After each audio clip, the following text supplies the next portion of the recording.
સુરતની નવી સિવિલ હોસ્પિટલના નવા સુપ્રિન્ટેન્ડન્ટ મળ્યા છે. પારુલ વડગામાએ આજે સત્તાવાર રીતે પદભાર સંભાળ્યો છે. ચાર્જ સંભાળતા પહેલા તેમણે હોસ્પિટલના વિવિધ વિભાગોની મુલાકાત લીધી. સુરતની નવી સિવિલ હોસ્પિટલમાં નવા સુપ્રિન્ટેન્ડન્ટ તરીકે પારુલ વડગામાએ સત્તાવાર રીતે પદભાર સંભાળ્યો હતો. ચાર્જ સંભાળતા પહેલા તેમણે હોસ્પિટલના વિવિધ વિભાગોની મુલાકાત લઈને આરોગ્ય સેવા અને સુવિધાઓની સમીક્ષા કરી. ખાસ કરીને પીએમ રૂમની મુલાકાત દરમિયાન આસપાસ જોવા મળેલી ગંદકી અને અયોગ્ય વ્યવસ્થાને લઈને પારુલ વડગામાએ નારાજગી વ્યક્ત કરી. તેમણે તાત્કાલિક સફાઈ કરવાની સાથે પીએમ રૂમને વધુ વિશાળ અને સુવ્યવસ્થિત બનાવવા અધિકારીઓને સૂચના આપી. આ દરમિયાન હોસ્પિટલના ડોક્ટરો અને અધિકારીઓની ટીમ પણ તેમની સાથે ઉપસ્થિત રહી.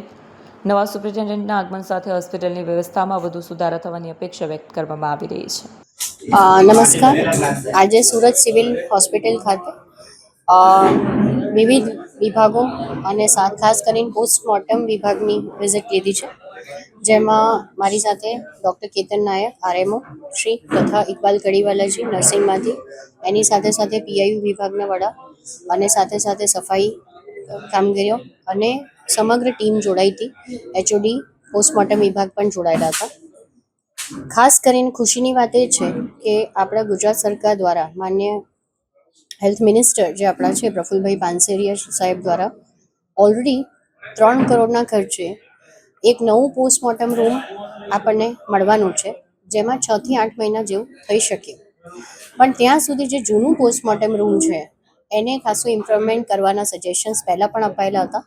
તો એમાં શું બીજો સુધારો કરી શકાય એના માટેનો આજે રાઉન્ડ હતો, જેમાં બહાર પોસ્ટમોર્ટમ રૂમની બહાર લાઇટ્સથી માંડીને, સફાઈથી માંડીને, ત્યાં બેસવાની વ્યવસ્થાથી માંડીને, એનું બહારનું જે પ્લાસ્ટર નીકળી ગયું છે, અંદરની ટાઇલ્સ તૂટી ગઈ છે, સ્ટોરેજ યુનિટ અમુક કામ નથી કરતા, અમુક એસી કામ નથી કરતા, અમુક ઇન્સેક્ટ ક્લિનિંગ મશીન કામ નથી કરતા, એ બધું જે અમુક વ્યવસ્થાઓ નથી, દરવાજા અમુક તૂટી ગયા છે, તો એ બધાનું રિપેરિંગ અને એને ઇમ્પ્રુવમેન્ટ કરવા માટેના સૂચનો આજે આપ્યા છે.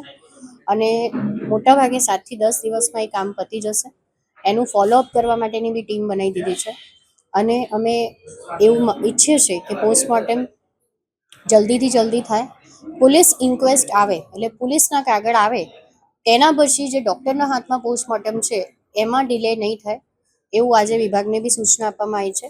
અને બધાએ સાથે મળીને રાઉન્ડ લીધો છે અને ઓવરઓલ 1 by 1 દરેક ડિપાર્ટમેન્ટની આ રીતે અઠવાડિયામાં 2-3 દિવસ વિઝિટ કરશું, જેથી કરીને 1 by 1 દરેક ક્ષેત્રમાં ઇમ્પ્રુવમેન્ટ લાવવાની કોશિશ આપણે કરીશું.